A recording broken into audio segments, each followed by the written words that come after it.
I woke up from surgery alone. The nurse said, "Your children left. They said the parking was too expensive." I started sobbing. Suddenly, a tall man in a suit walked in and gently held my hand. "Mrs. Davis? You don't remember me, but you paid for my lunch every day in 3rd grade." He wasn't just a visitor. He was the owner of the hospital. What he did next changed everything. I'm glad to have you here. Follow my story until the end and comment the city you're watching from, so I can see how far my story has reached. The fluorescent lights above my hospital bed hummed with that cold, mechanical sound that makes you feel more alone than you already are.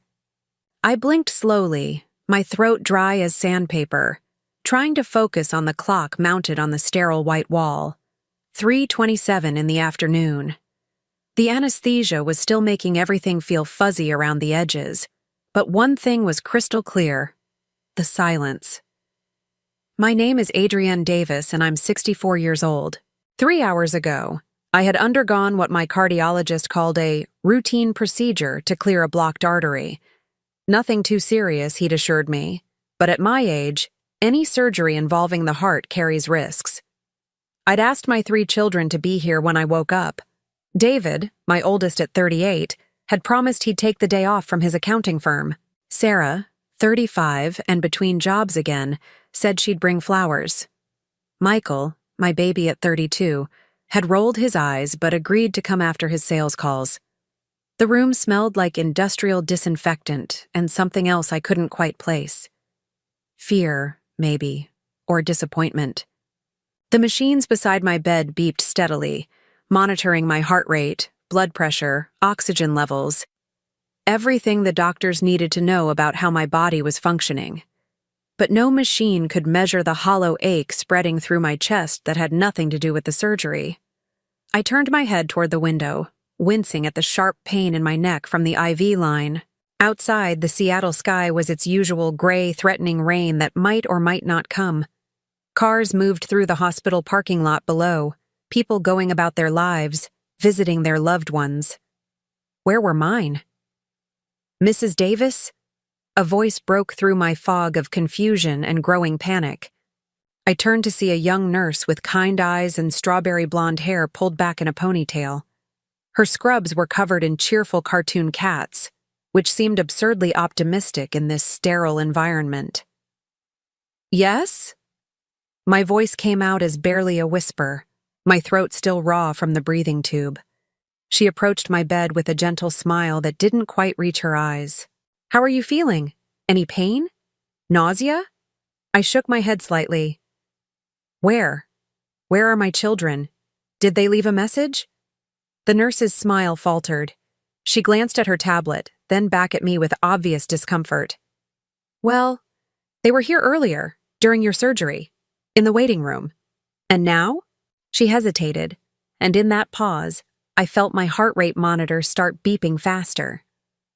"They left about an hour ago," the gentleman at the front desk said. She paused again, clearly struggling with how to phrase this delicately. "Just tell me." My voice was stronger now, though my hands were starting to shake. "He said they mentioned the parking fees were getting too expensive and they'd check on you later." The words hit me like a physical blow. Parking fees. Too expensive. I stared at her, certain I'd misunderstood.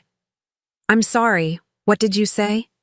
The nurse's cheeks flushed pink. "I'm so sorry, Mrs. Davis. I probably shouldn't have. I mean, I'm sure they'll be back soon. People sometimes need to take care of things, you know? Get some air, grab something to eat." But her voice was trailing off because we both knew she was making excuses for the inexcusable. My children, the 3 people I'd raised and loved and sacrificed for over the years, had left me alone after heart surgery because they didn't want to pay for parking. The tears came suddenly, without warning. Not the gentle, dignified tears of a woman my age, but the raw, choking sobs of someone whose heart was breaking in ways that had nothing to do with blocked arteries. The nurse reached for the tissue box on my bedside table, her face creased with sympathy and embarrassment. "Mrs. Davis, please don't upset yourself. Your heart needs to rest right now. Can I call someone else for you? Another family member? A friend?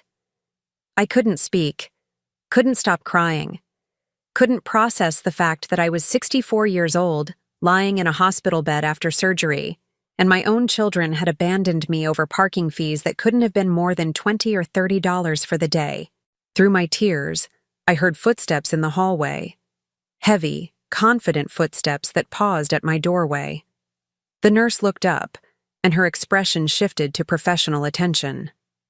"Excuse me," a deep, gentle voice said. "Is this Mrs. Adrienne Davis?"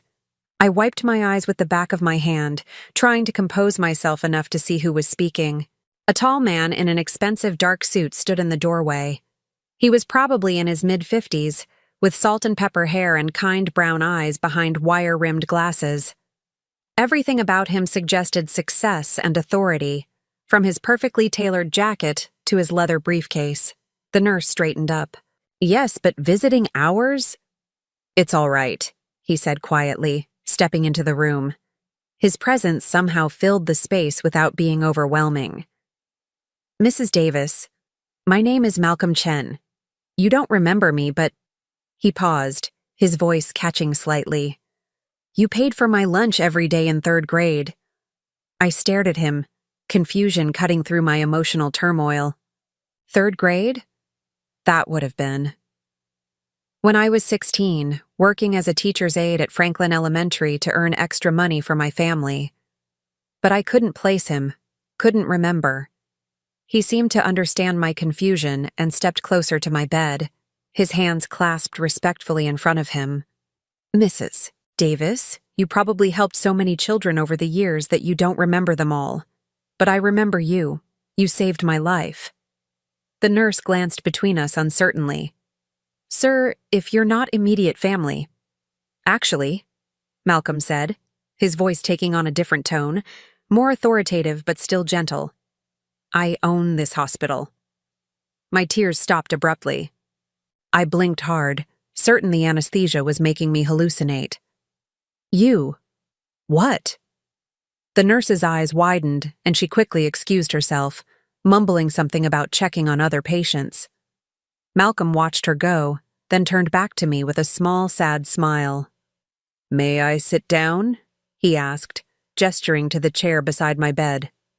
I nodded, unable to find my voice. He sat down carefully, setting his briefcase on the floor, and for a moment just looked at me with those kind eyes that seemed familiar now, though I couldn't place them in a child's face from decades ago.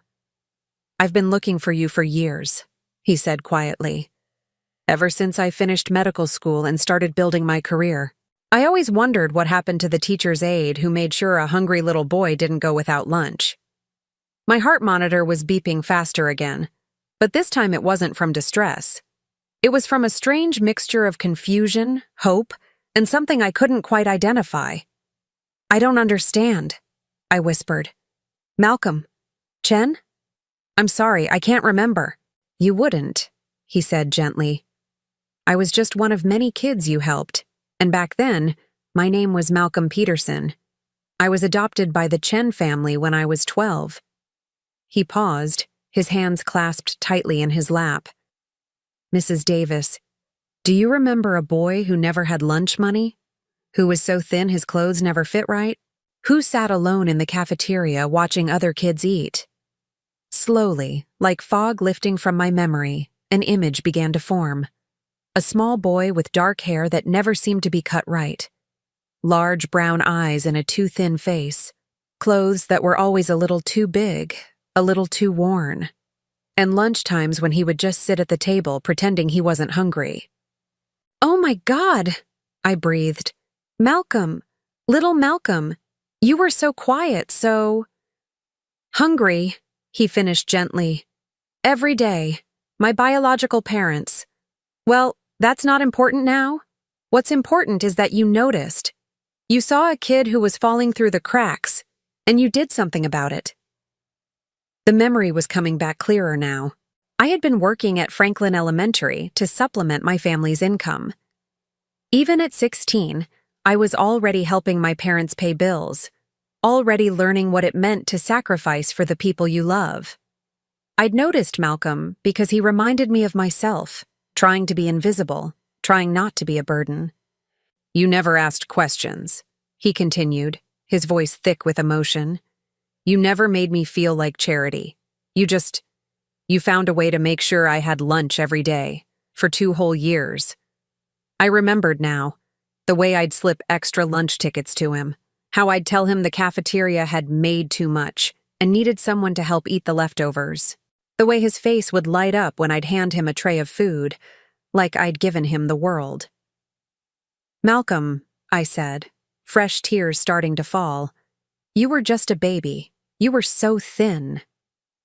He reached out and gently took my hand, and the warmth of human contact after hours of cold abandonment nearly broke me all over again. Mrs. Davis, he said softly. When I woke up this morning, I had no idea this would be the day I'd finally get to thank you. When my assistant told me there was an Adrienne Davis having surgery here, I had to come see if it was really you. I squeezed his hand. This successful man who had once been a hungry little boy I'd tried to help. I can't believe.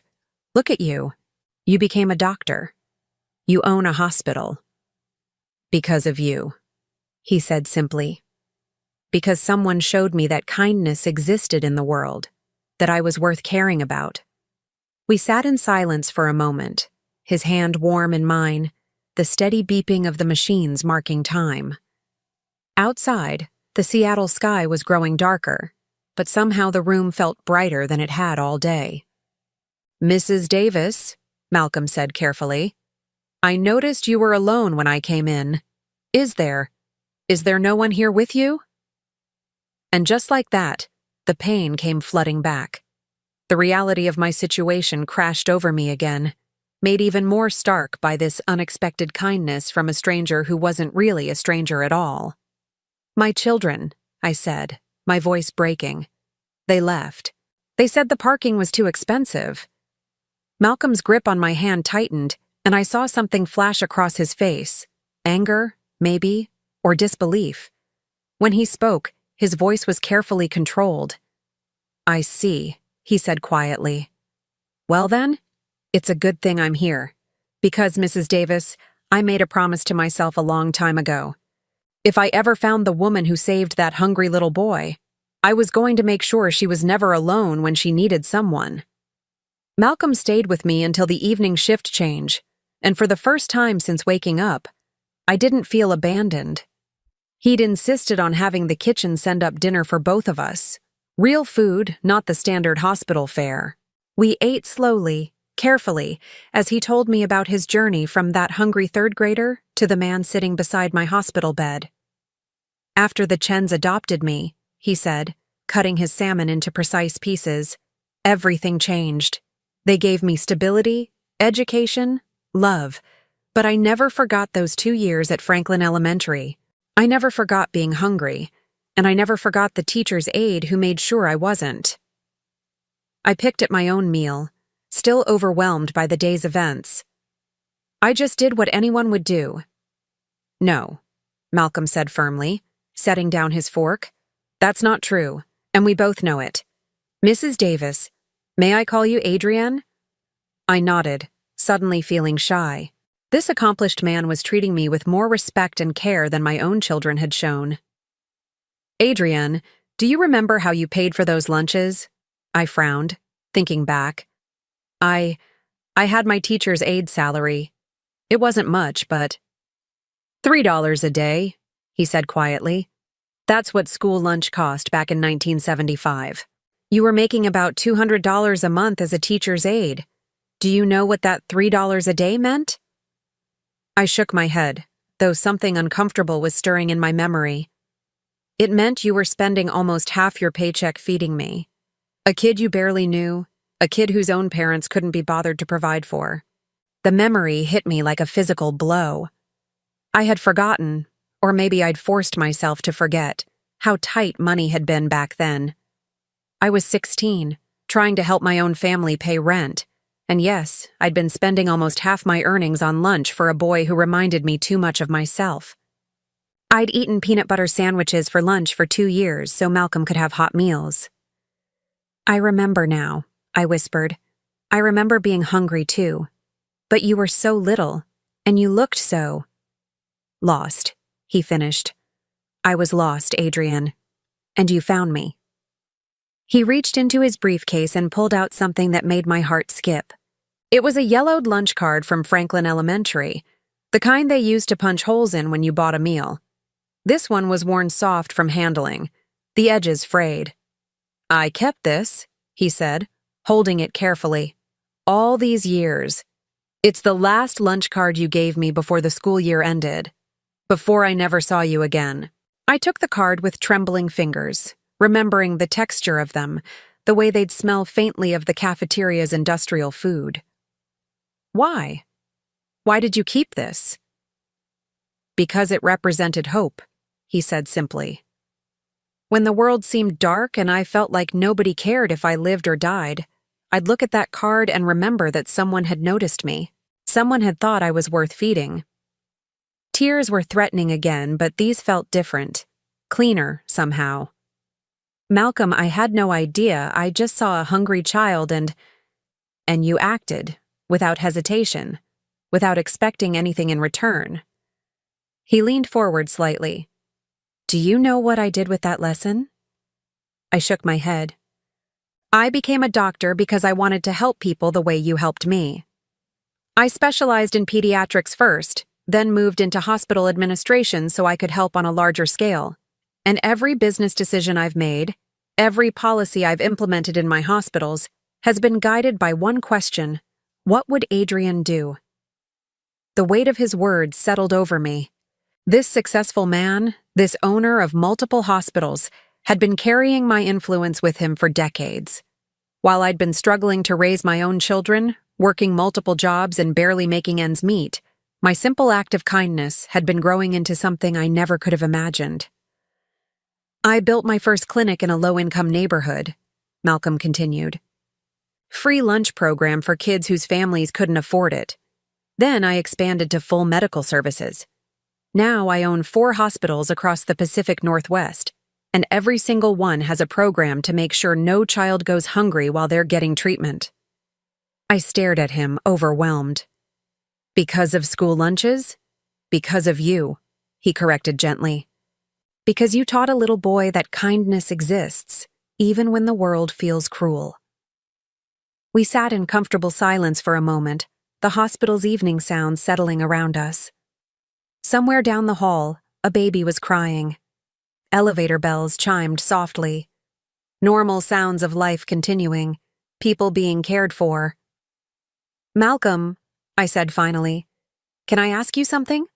Anything. How did you find me? I mean today. After all these years, how did you know I was here? His expression grew slightly more serious. I've had a standing request with several private investigation firms for the past 15 years. Any time an Adrian Davis of the right age appeared in public records in the Pacific Northwest, they'd notify me. When you registered for surgery here, it triggered an alert. You've been looking for me for 15 years? Longer, actually, but I had the resources to really search for the past 15. He paused, studying my face carefully. Adrian, I know this might sound invasive, but I've learned quite a bit about your life. I wanted to make sure I'd found the right person before I approached you. A chill ran down my spine. What kind of things? Malcolm's jaw tightened almost imperceptibly. I know you've had a difficult life. 3 children, divorced when they were young. You worked multiple jobs to support them, cleaning offices at night, substitute teaching during the day, weekend shifts at a grocery store. Each detail hit me like a small fist to the chest. My life laid out so simply, so starkly. All those years of exhaustion and struggle, summed up in a few sentences. I know you've been living on a fixed income since you retired, he continued, his voice gentle but his eyes growing harder. Social Security and a small pension from the school district, about $1,200 a month. I nodded, embarrassed. It wasn't much, but it was enough for my small apartment and basic needs. Barely enough, but enough. And I know, Malcolm said, his voice dropping lower, that despite having so little, You've been helping your children financially for years. David's accounting practice that nearly failed 5 years ago. You took out a loan against your pension to help him. Sarah's credit card debt from when she was unemployed for 8 months. You've been making minimum payments. Michael's car down payment last year. That was your money, too. My cheeks burned with shame. How did he know all this? And why did hearing it spoken aloud make it sound so pathetic? How do you...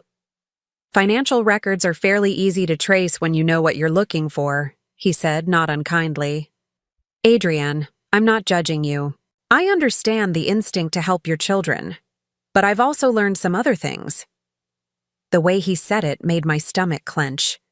What other things? Malcolm was quiet for a long moment, clearly weighing his words. When he spoke, his voice was careful, controlled. I know that none of your children have been to visit you in the past 6 months before today. I know that David hasn't returned your calls from last month when you were having chest pains. I know that Sarah borrowed $2,000 from you in December and hasn't spoken to you since. Each fact was like a small cut, precise and painful. I wanted to defend my children, to explain that they were busy, that they had their own lives, that I understood, but the words wouldn't come. And I know, Malcolm said, his voice growing softer with sympathy, that when you called each of them to tell them about today's surgery, you had to leave voicemails. None of them called you back until this morning. The tears came again, but this time they felt different. Not just sadness, but a deep, bone-tired recognition of truths I'd been avoiding for years. They're busy, I whispered, the same excuse I'd been making to myself for so long. They have their own families, their own problems. Adrienne, Malcolm said gently. When I was 8 years old and the Chens adopted me, I made a promise to myself. I promised that if I ever had the chance to repay your kindness, I would. But I also promised that I would never let anyone treat someone the way my biological parents treated me. He leaned forward, his eyes intense but kind.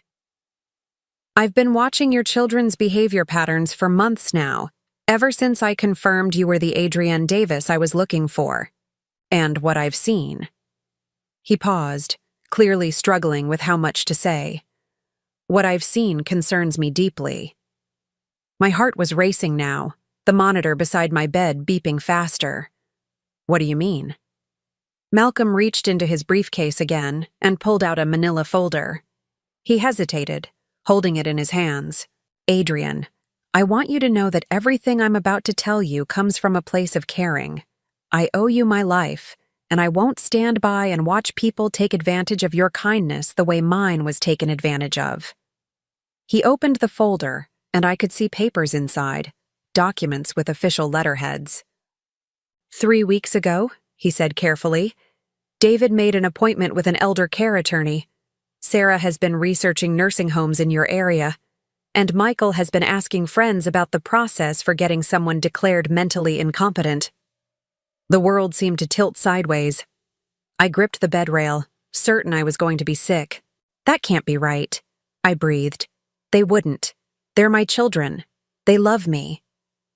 Malcolm's expression was infinitely gentle, but his words cut deep. I'm sure they do, in their own way. But Adrienne, I think there are some things about your children's finances, and their plans, that you need to know. The folder in Malcolm's hand seemed to grow heavier as the seconds passed. I stared at it, part of me wanting to snatch it away and throw it across the room, and part of me needing to know the truth, no matter how much it might hurt. Maybe I shouldn't show you this while you're recovering, Malcolm said, noticing my distress. The monitors beside my bed were beeping more rapidly now, reflecting my elevated heart rate. No, I said firmly, surprising myself with the strength in my voice.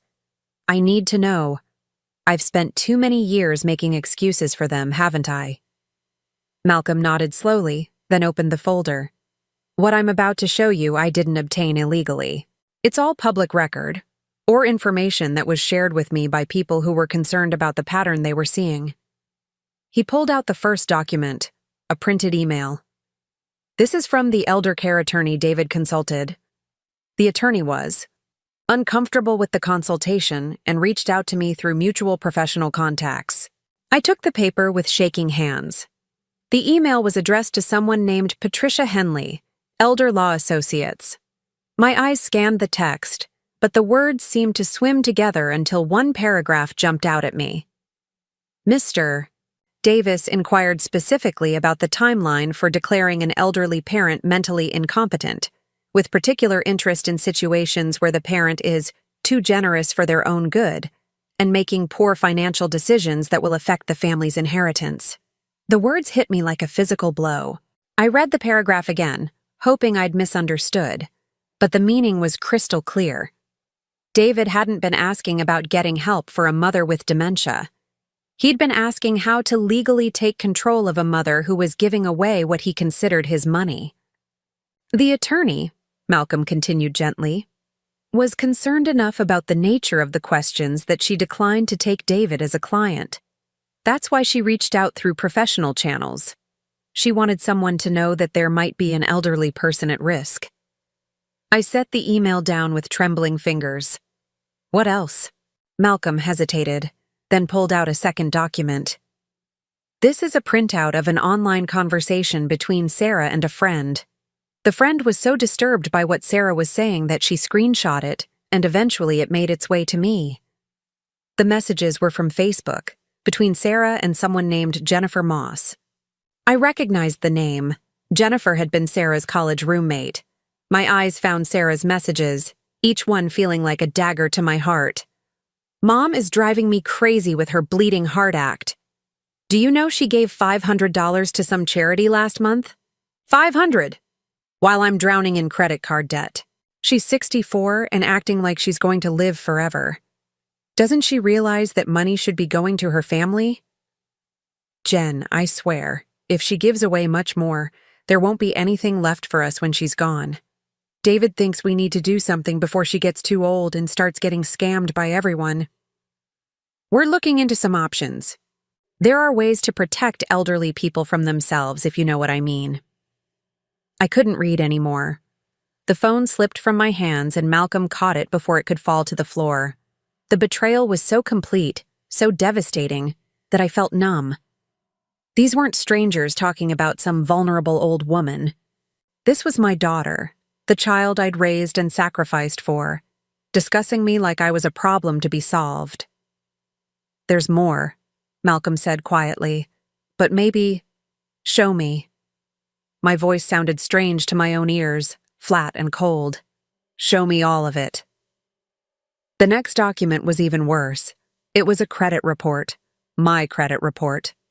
Someone had requested it recently, and the request had come from David's accounting firm. How did he get this? I asked, though I suspected I already knew the answer. You gave him your social security number and other personal information when he helped you set up online banking last year, Malcolm said. He's been monitoring your finances without your knowledge. The credit report showed everything. My modest savings account with $3,400. My checking account that stayed around $200 most months. The small loan I'd taken against my pension to help David's business. The ongoing payments I was making on Sarah's credit card debt. Even the $50 monthly donation I made to the local animal shelter. But there was something else. A note in the margins, handwritten in David's precise accountant script. Unnecessary charitable giving, approximately $800 per year, could be redirected. He's been tracking my donations, I whispered. $50 a month to help abandoned animals, and he considers it unnecessary. Malcolm's jaw was tight with controlled anger. There's one more thing, Adrian. This one is the hardest to see, but I think you need to know. He pulled out his phone and showed me an audio file. This was recorded yesterday in the hospital parking lot after they left. The person who recorded it works security here. When he heard what they were saying, he felt obligated to document it. My hands were shaking so badly I could barely hold the phone, but Malcolm helped me steady it as he pressed play. The audio was slightly muffled, but I could clearly hear my children's voices. David's voice. Look, the procedure went fine. She's going to be fine. There's no point in us sitting around here all day paying $20 for parking. Sarah's voice. I just feel weird leaving her alone. Michael's voice with a laugh. She's been alone most of her life anyway. It's not like she's going to know the difference. David again. The important thing is that we've established we're concerned children who showed up. When the time comes to make decisions about her care, that's what matters. Sarah. When do you think that will be? David. Couple of years, maybe sooner if her health declines. The key is to start laying the groundwork now, show a pattern of irresponsible spending, get documentation of her making poor decisions. Michael. Like giving away money to strangers. David. Exactly. The animal shelter donations, the random acts of kindness she's always doing. We frame it as early dementia, confusion about finances. Sarah. But she's not confused. She's just generous. David. Generous with our inheritance. Look, Sarah, that house is worth $300,000. Her savings and pension add up to another $150,000, maybe more. Do you want to watch her give it all away to every sob story that comes along? Michael. David's right. We need to protect her from herself and protect our future. The recording continued for another minute, my children discussing me like a business problem, calculating my worth down to the dollar, planning how to take control of my life and my decisions. When it finally ended, the silence in the hospital room felt deafening. I stared at Malcolm's phone long after the audio stopped playing. In the space of an hour, I had discovered that the 3 people I loved most in the world saw me not as a mother, but as an obstacle to their financial security. Every act of kindness I'd ever shown, every dollar I'd donated to help others, was seen as theft from their future wealth. They think I'm losing my mind, I said finally, my voice barely audible. They're planning to have me declared incompetent because I give $50 a month to help animals. Adrienne, Malcolm said gently, there's something else. The reason they left today wasn't really about parking fees. I looked up at him, wondering what could possibly be worse than what I'd already learned. They went to meet with another attorney while you were in recovery. A different one. Someone who was more willing to help them explore their options. The appointment was scheduled for this afternoon. The full picture was becoming clear now. My children hadn't left because of parking fees. They'd left because they had a meeting about taking control of my life. While I was lying unconscious on an operating table, they were in some lawyer's office learning how to have me declared mentally incompetent. How long have you known about this? I asked. I started investigating 3 months ago when I confirmed you were the Adrienne Davis I'd been looking for. At first, I was just trying to understand your life, to see if there was a way I could quietly repay some of your kindness without disrupting your world. He paused, running a hand through his hair. But the more I learned about your children's behavior, the more concerned I became. The pattern was clear. They were isolating you, monitoring your finances, and laying groundwork to take control. Why didn't you contact me sooner? Malcolm's expression grew pained. Because I wasn't sure you'd believe me, and because I hoped I was wrong. I hoped that when you needed them most, like today, they would show their true character by being here for you. Instead, they showed their true character by leaving. Yes. I leaned back against my pillows, feeling exhausted beyond anything the surgery could have caused. The betrayal was so complete, so calculated, that I felt like I was grieving the death of 3 people who had never really existed. The children I thought I had raised, the children I thought loved me, were figments of my imagination. The real David, Sarah, and Michael were strangers who saw me as nothing more than a bank account with an inconvenient conscience attached to it. Malcolm, I said after a long silence, what happens now? He leaned forward slightly, his expression serious but kind. That depends on what you want to happen. But Adrienne, I want you to know that you're not alone in this. I made a promise to myself about repaying your kindness, and I meant it. What kind of promise? The promise that if I ever found you, I would make sure you were protected and cared for the way you protected and cared for me." His voice grew stronger, more determined.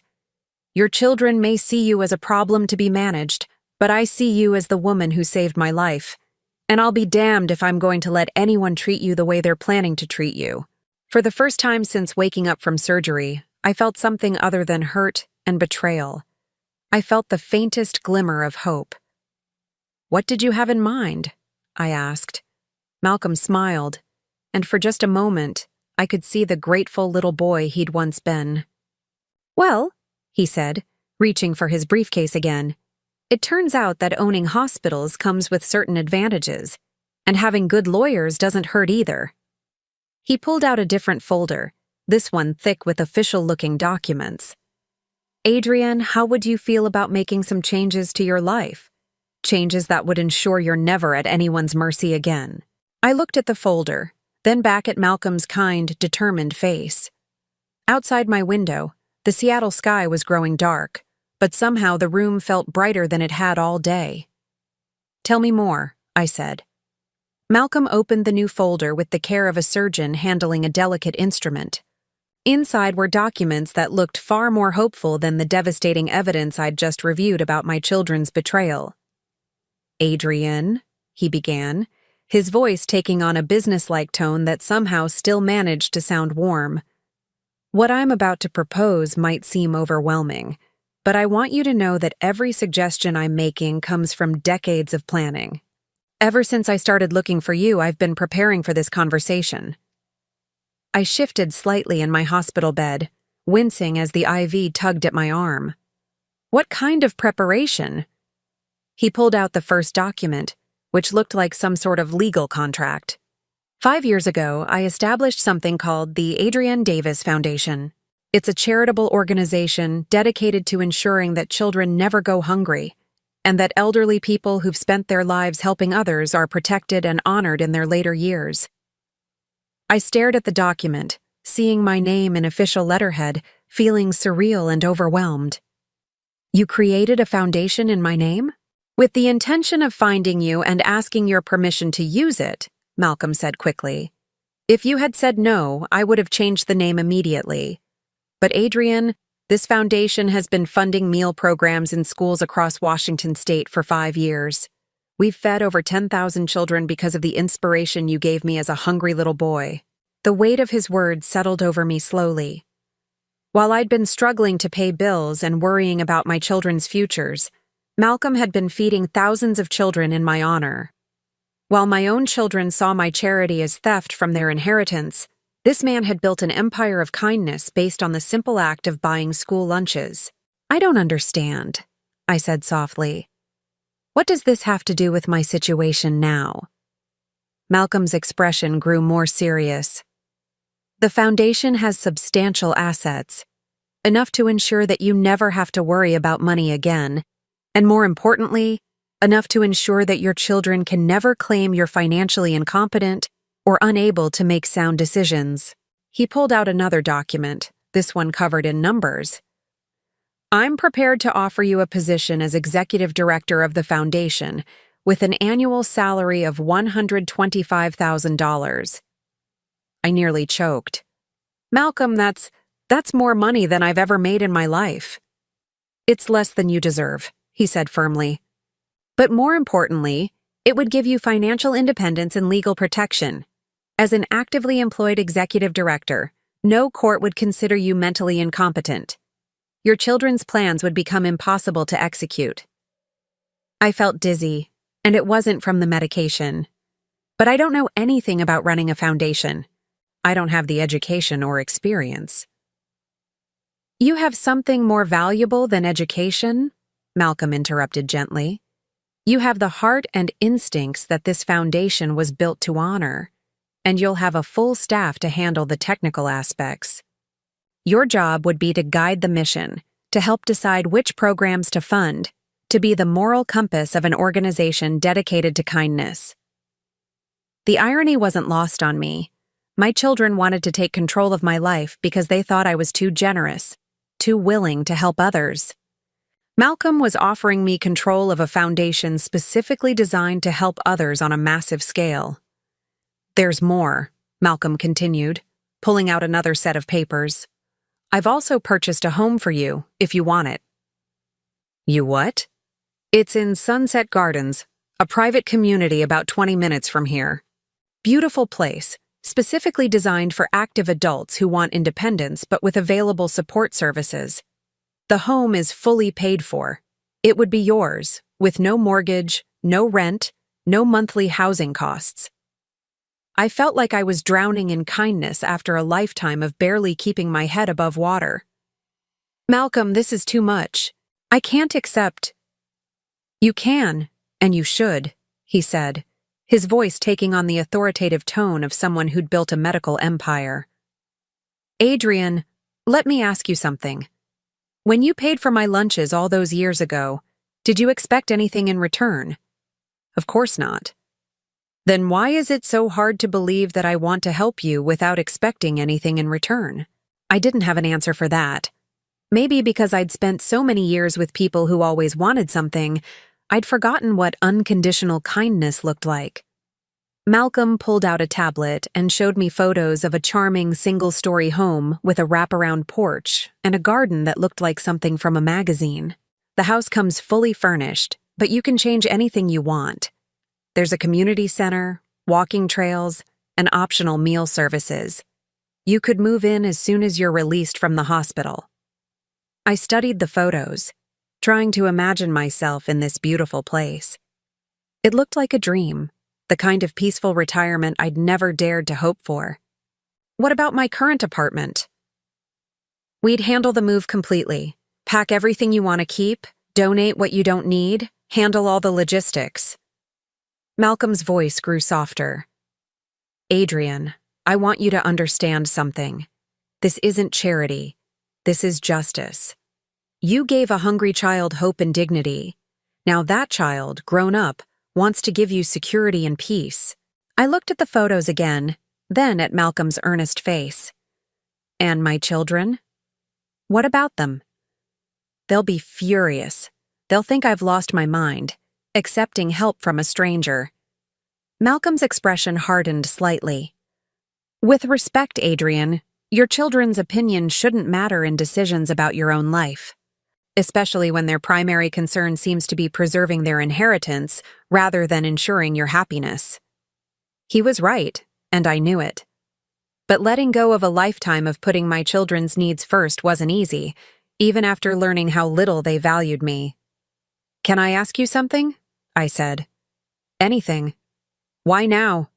I mean, you've been looking for me for years. You could have approached me at any time. Why wait until I was in the hospital? Malcolm was quiet for a long moment, clearly choosing his words carefully. Because I needed to be sure you needed help. I've been watching from a distance for months, hoping your children would step up, hoping they would show the kindness you showed me.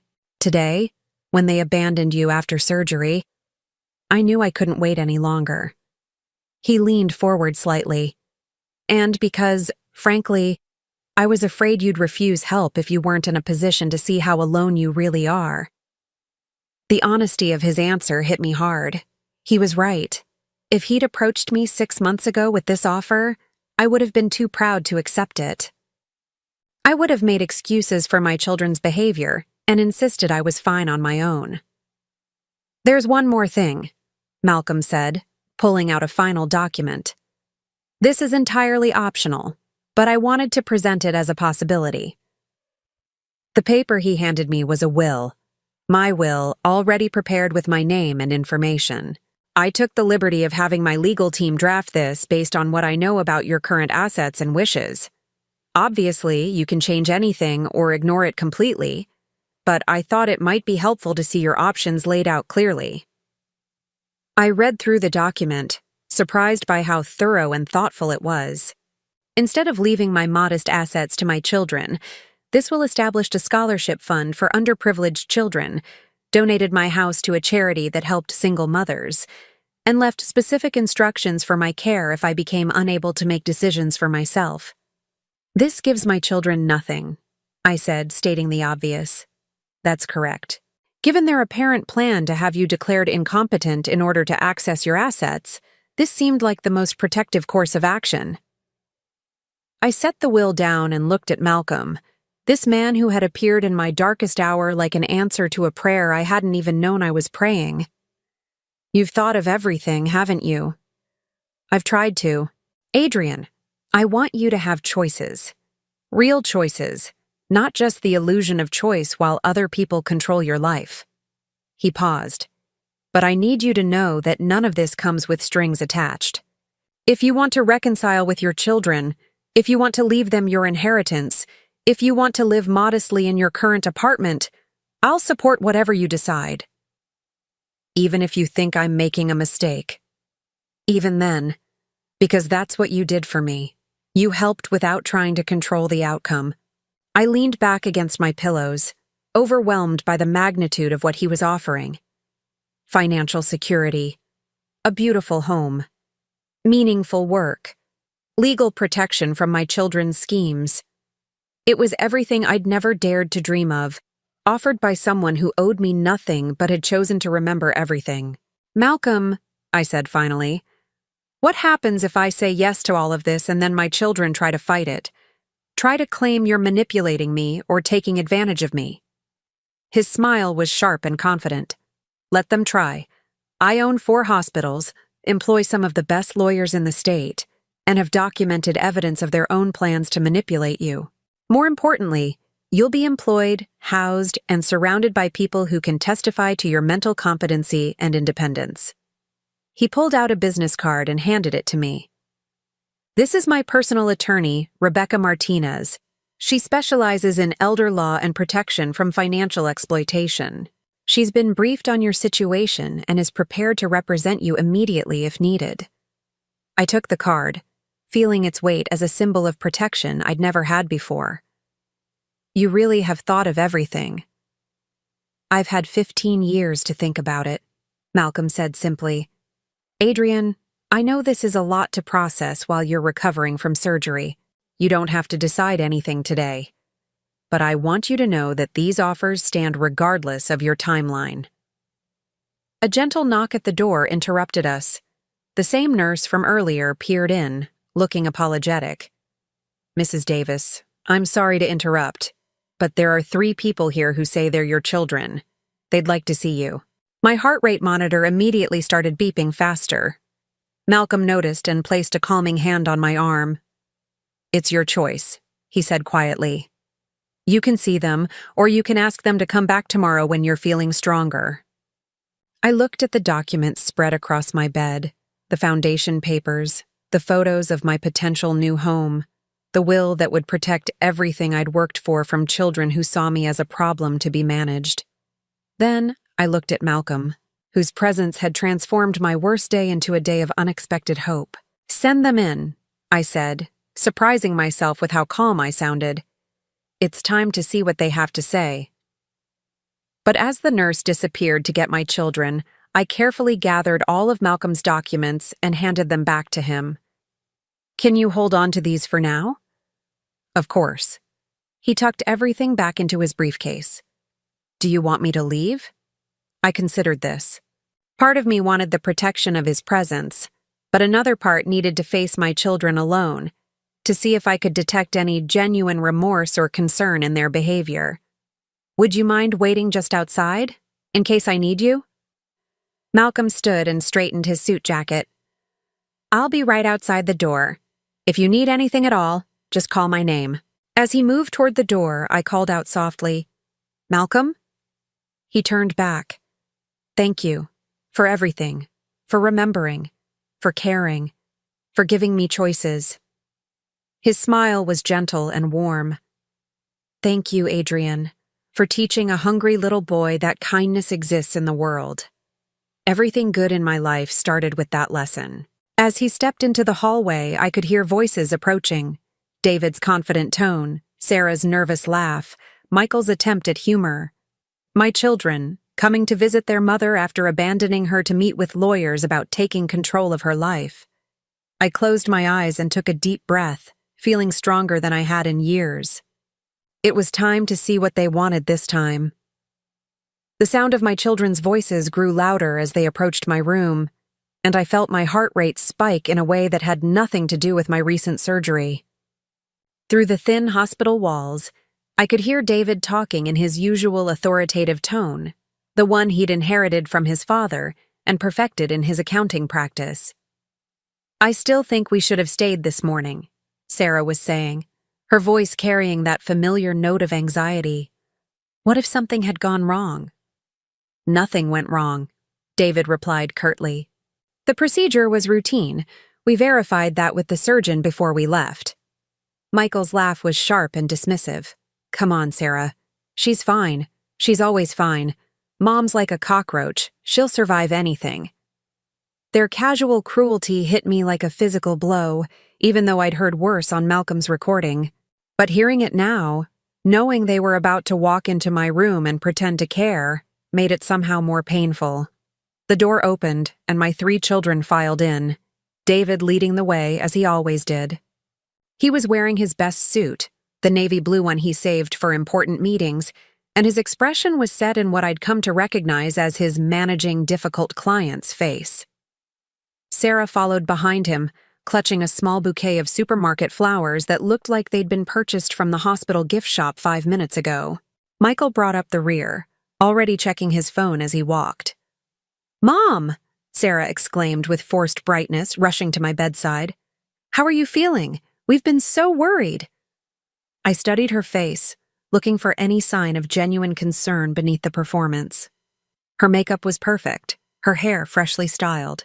If she'd been worried enough to stay at the hospital, she'd certainly taken time to freshen up before returning. "I'm fine," I said quietly, accepting the flowers she thrust toward me. They were already wilting, probably had been sitting under the gift shop's fluorescent lights for days. "Thank you for these." David positioned himself at the foot of my bed, his hands clasped behind his back in a pose that screamed authority and control. "We spoke with Dr. Harrison before we came in. He said the surgery went perfectly. No complications." "That's what I understood too," I replied, watching his face carefully. There was something different about his expression, a tightness around his eyes that suggested he was calculating something. Michael finally looked up from his phone long enough to acknowledge my existence. "You look good, Mom. I mean, considering you just had heart surgery and all." "Thank you, Michael. That's very reassuring." If he caught the dryness in my tone, he didn't show it. He was already scrolling through his messages again, his attention span for family obligations apparently exhausted by that single observation. "So," David said, settling into the chair Malcolm had vacated, "we need to talk about a few things, practical things." Here it comes, I thought. The real reason for their visit. Sarah perched on the edge of the second chair, her hands clasped tightly in her lap. "We've been thinking, Mom, and we're concerned about you living alone, especially after today." "What about today concerns you?" I asked, keeping my voice level. David leaned forward slightly. "Mom, you're 64 years old. You just had heart surgery. What if something happens when you're at home alone? What if you fall or have another episode?" "I have my life alert pendant," I said, "and my neighbors check on me." "Mrs. Henderson is 87 years old," Michael said without looking up from his phone. "What's she going to do if you have a medical emergency?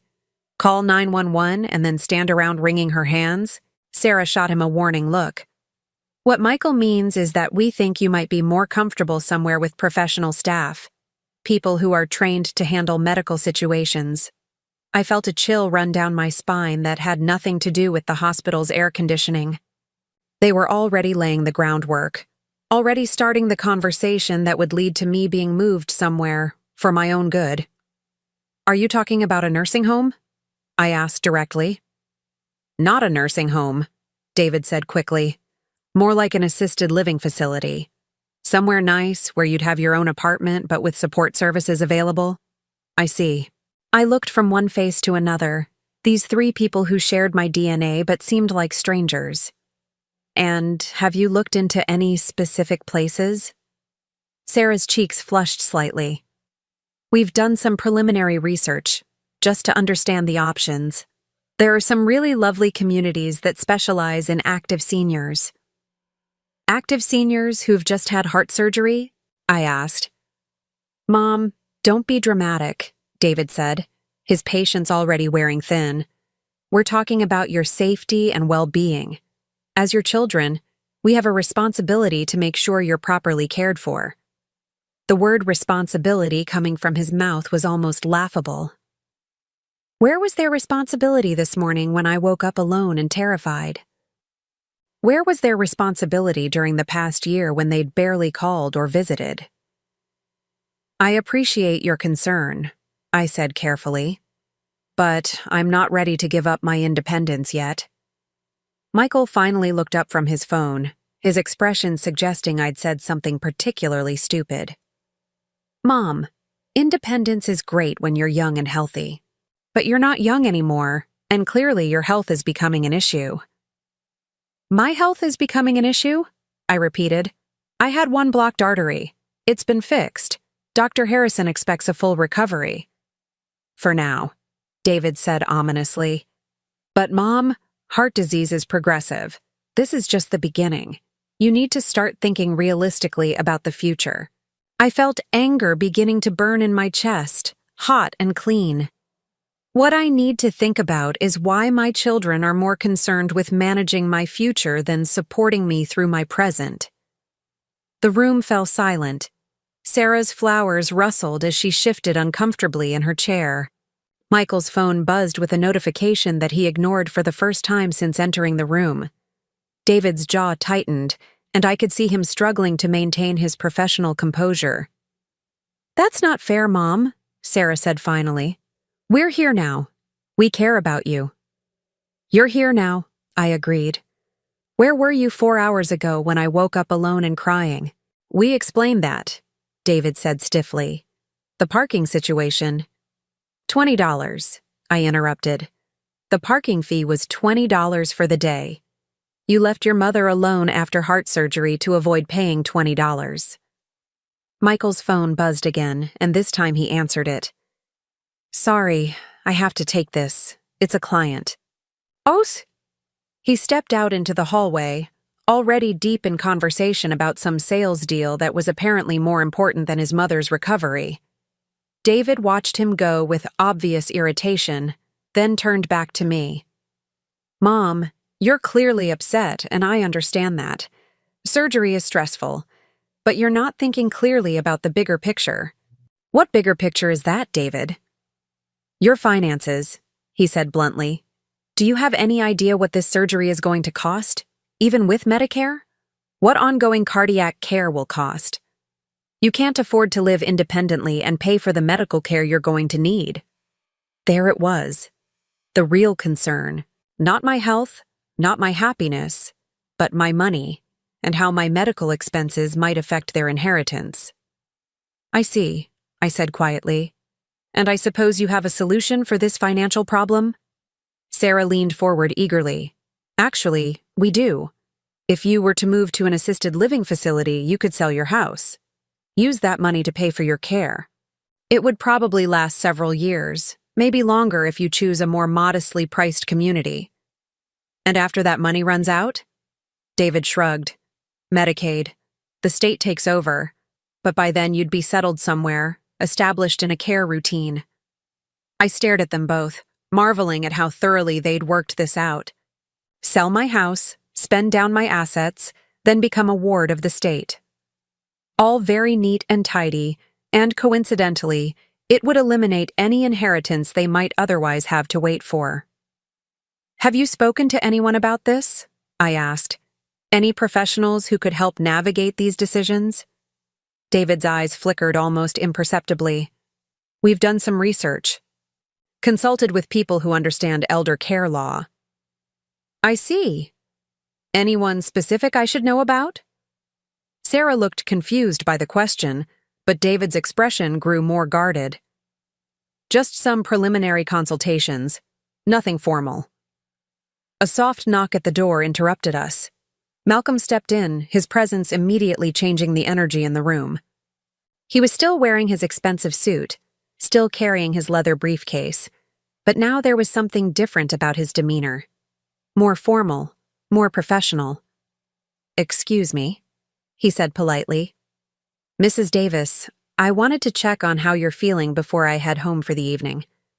David stood up immediately, his accountant instincts clearly picking up on Malcolm's obvious wealth and authority. "I'm sorry. Are you one of Mom's doctors?" Malcolm smiled, but it wasn't the warm smile he'd shared with me earlier. This was his business smile, polite but distant. "I'm Malcolm Chen. I own this hospital." The effect was immediate and dramatic.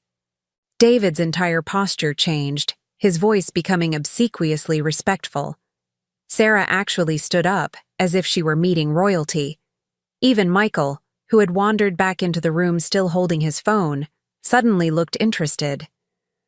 "Mr. Chen," David said, extending his hand. "David Davis, Adrienne's son. This is my sister Sarah and my brother Michael. We can't thank you enough for the excellent care our mother has received." Malcolm shook hands with each of them, his expression politely neutral. "Your mother received the same excellent care we provide all our patients, though I must say, she's a remarkable woman." "Oh yes," Sarah gushed. "Mom's always been special. We're so grateful she's in such good hands." I watched this performance with a mixture of disgust and fascination. These were the same children who'd left me alone after surgery, who'd spent the morning meeting with lawyers about having me declared incompetent.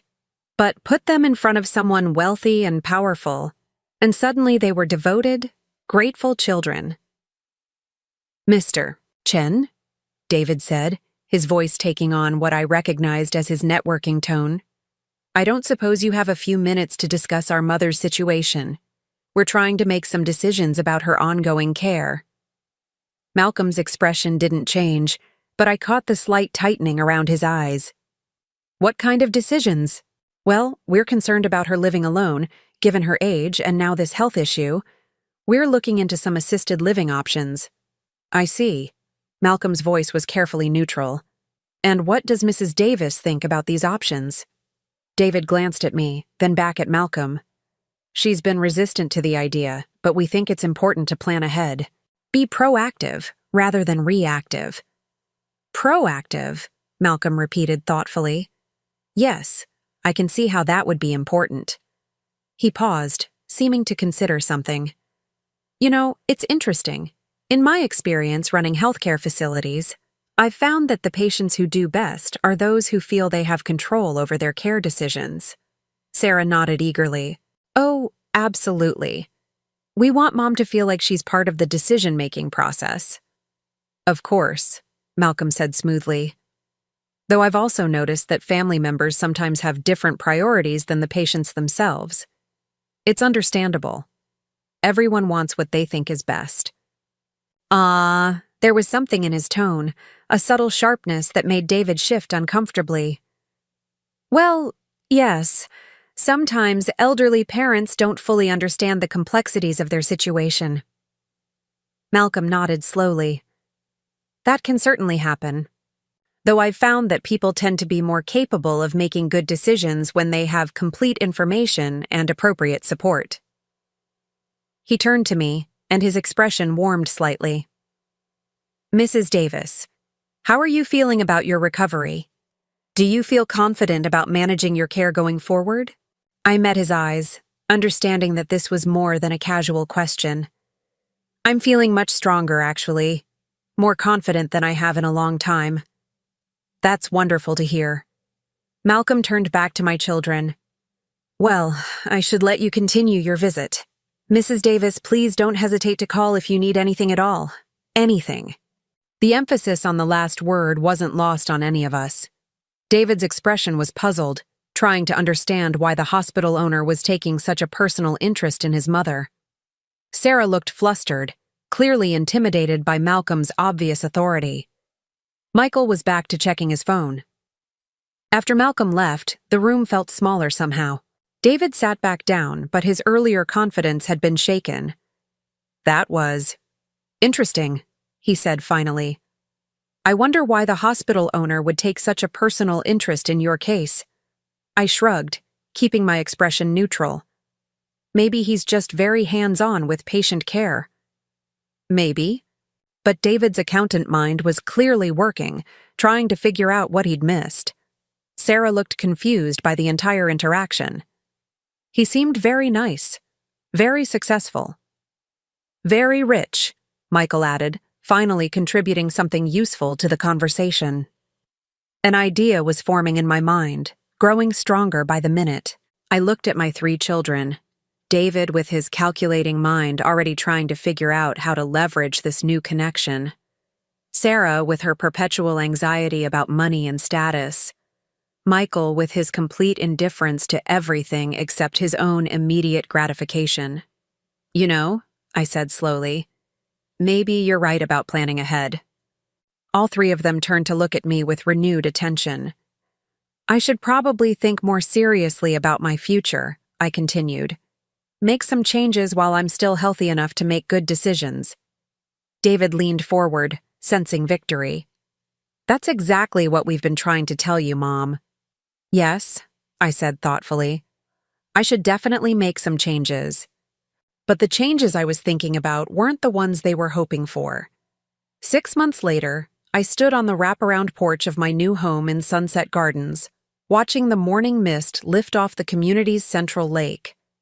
The house that Malcolm had shown me in photographs was even more beautiful in reality.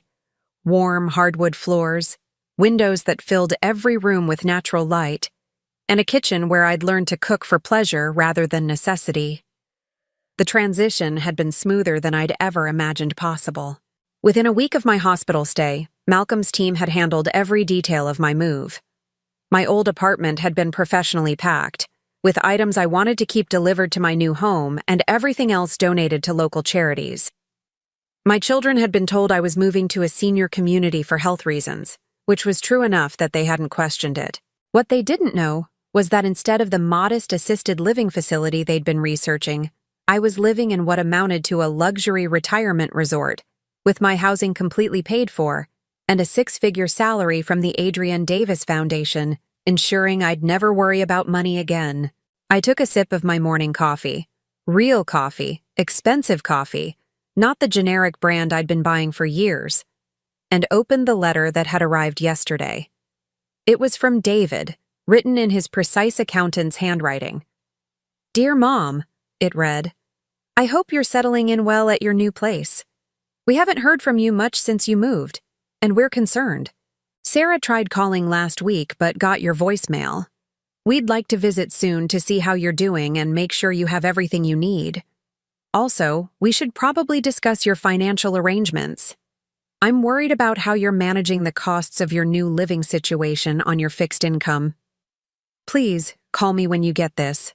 Love, David. I set the letter down next to my morning newspaper, the Seattle Times, delivered to my door every day along with the Wall Street Journal and the local community newsletter. David's concern about my finances was touching, in a way.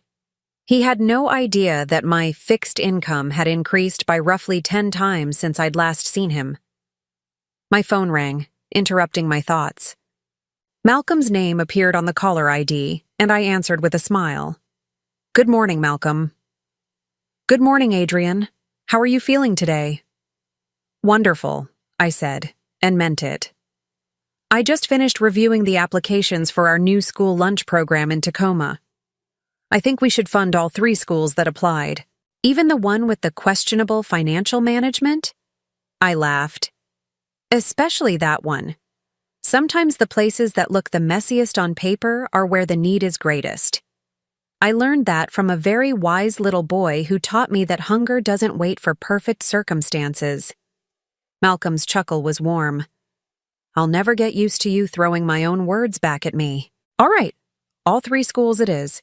Anything else on your agenda today? I'm meeting with the architect this afternoon about the new community center, and I have a conference call with the Portland Foundation office at 3. Oh, and I need to review the scholarship applications for next semester. It still amazed me sometimes how full my days had become. For years, my biggest decisions had been which bills to pay first and whether I could afford to replace my worn-out shoes. Now, I was making decisions about programs that would feed thousands of children and send dozens to college. "You sound busy," Malcolm said. "Good busy or overwhelming busy?"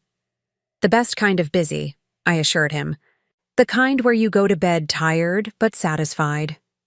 "I'm glad to hear it. Oh, before I forget, there's something I wanted to tell you. I had an interesting conversation yesterday." "Oh?" "Someone contacted my office asking questions about you, specifically about your employment with the foundation." My stomach tightened slightly. "What kind of questions?" "Professional questions. Someone wanting to verify your position, your salary, your mental competency to handle your responsibilities." I closed my eyes, already knowing the answer. David. That would be my guess. My assistant handled it very professionally. "Confirmed that you're an active, full-time employee in excellent standing, with no concerns about your performance or decision-making abilities." How did David even know to call your office? Probably the same way he found out about your increased bank deposits. He's been monitoring your finances, remember? That was true. David had set up my online banking, which meant he probably still had access to my accounts. He would have seen the foundation's salary deposits and wondered where they were coming from. "What happens now?" I asked. "Nothing happens. You're employed by a legitimate charitable organization. You're living independently and managing your own affairs. There's nothing anyone can do to challenge that." I felt a wave of relief wash over me. For months, I'd been waiting for the other shoe to drop, for my children to figure out what was really happening and try to intervene somehow. But Malcolm was right. What could they do? I was healthier and more financially secure than I'd been in years. "Actually," Malcolm continued, "there is one more thing. I got a call from an elder law attorney yesterday, someone named Patricia Henley." My breath caught. That was the attorney who'd refused to help David with his original plan to have me declared incompetent. She wanted me to know that the same client who'd consulted with her 6 months ago has been making calls to other lawyers in the area, asking more specific questions about challenging financial decisions made by elderly parents. More specific how? Questions about whether large salary increases could be considered evidence of manipulation or coercion. Whether new employment arrangements might be seen as someone taking advantage of an elderly person. I felt anger beginning to burn in my chest. Even now, even after I'd found happiness and security and meaningful work, David couldn't just let me be. He couldn't accept that I might have made decisions he didn't approve of. "Malcolm," I said slowly, "is there anything they can actually do? Legally?" "Not a thing," he said firmly. "You're clearly competent. You're living independently. You're managing complex professional responsibilities. Any attorney worth their degree would laugh them out of their office. But they're still trying. They're fishing, looking for leverage they don't have and won't find."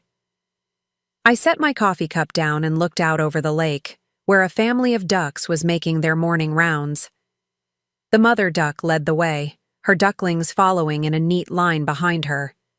Simple trust, simple love, simple care for the young. "You know what's funny?" I said.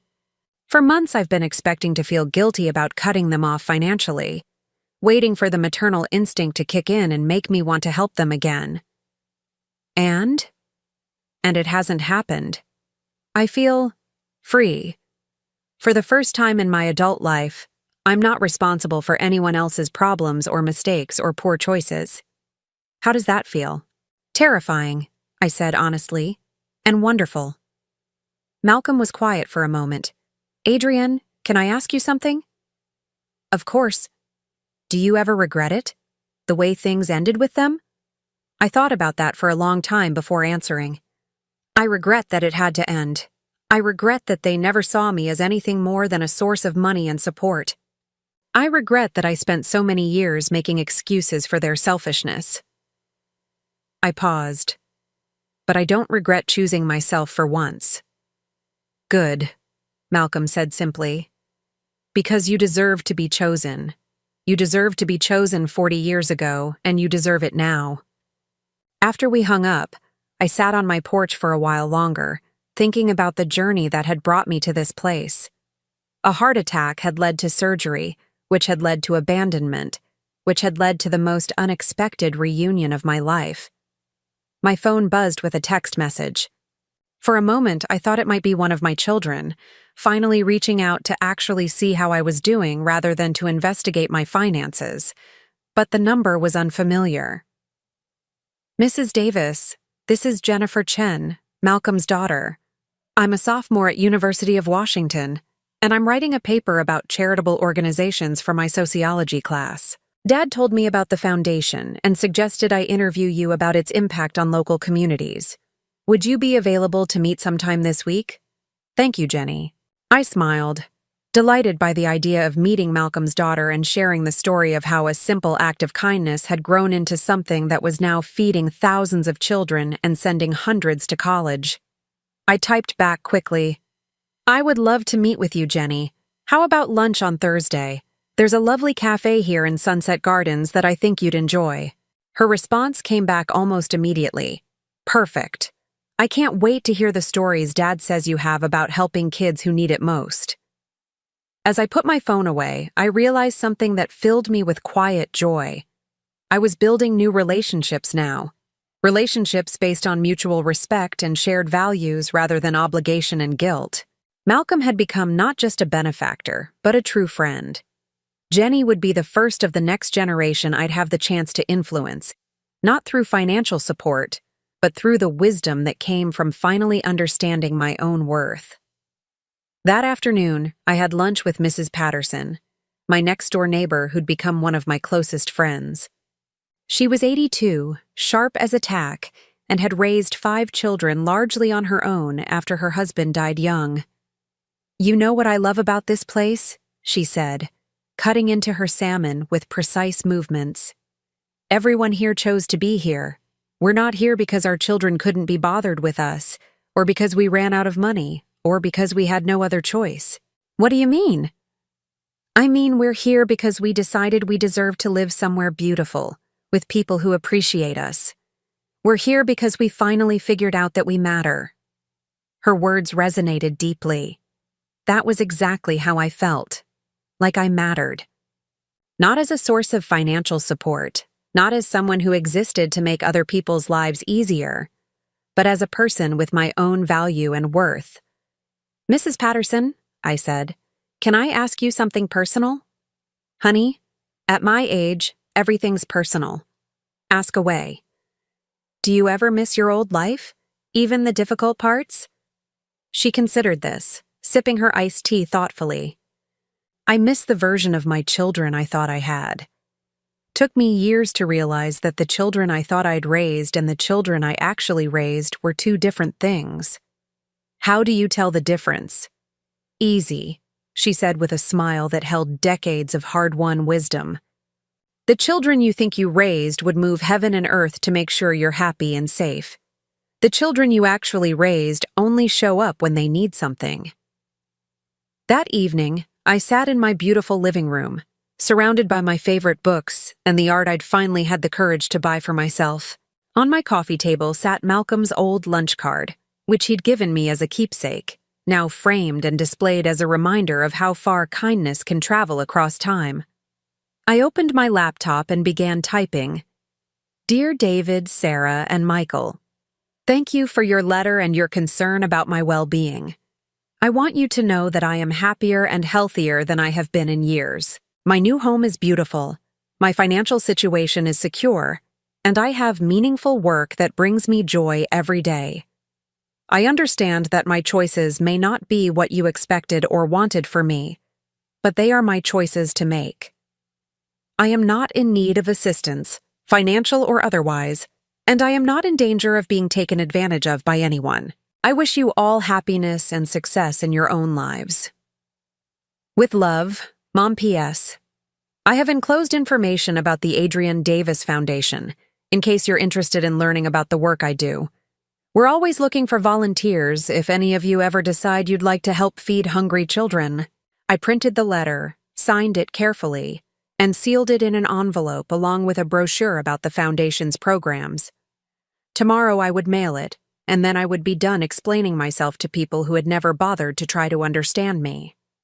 As I prepared for bed that night, I stood in front of my bedroom window looking out over the gardens that gave this community its name. Somewhere in this peaceful place were dozens of other people who had discovered, late in life, what it felt like to be valued for who they were, rather than what they could provide.